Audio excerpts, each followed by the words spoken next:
वर्ष असल्यामुळे पाऊस आपला धाराशिव जिल्ह्यामध्ये उशिराने पडले. आतापर्यंत 135 mm पाऊस पडले आहे आणि आपल्या धाराशिव जिल्ह्यामध्ये याच्यापूर्वी मार्च आणि जून महिन्यामध्ये आपण टोटल 19 टँकर्स आपण पुरवलं होतो. पण आता टँकर आता आपण बंद केलेली आहे. बट विहीर अधिग्रहण 189 विहीर अधिग्रहण आज पण आहे आणि 109 गावामध्ये विहीर अधिग्रहण करून आपण पाणी पुरवत आहोत. दुसरीकडे अपुऱ्या पावसामुळे पेरणीवर देखील मोठा परिणाम झालेला आहे.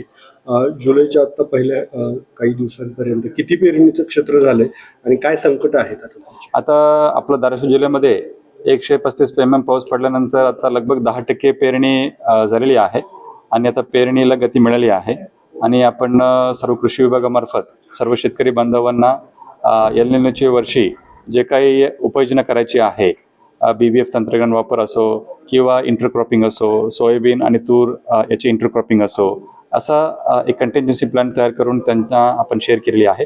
त्या पद्धतीने सध्या शेतकरी बांधव पेरणी प्रक्रिया सुरू केलेली आहे. एकूण क्षेत्र किती खरीपासाठी आणि किती झाले? आपला धाराशिव जिल्ह्यामध्ये लागवड योग्य क्षेत्र आहे 6 लाख हेक्टर आहे आणि त्यापैकी आपण आपला या 6.5 लाख हेक्टरपैकी लगभग 80% पेरणी सोयाबीनची असतात. सो आता 10% प्रमाणे एक 50 ते 60 हजार पेरणी झाल्या असतील. धन्यवाद.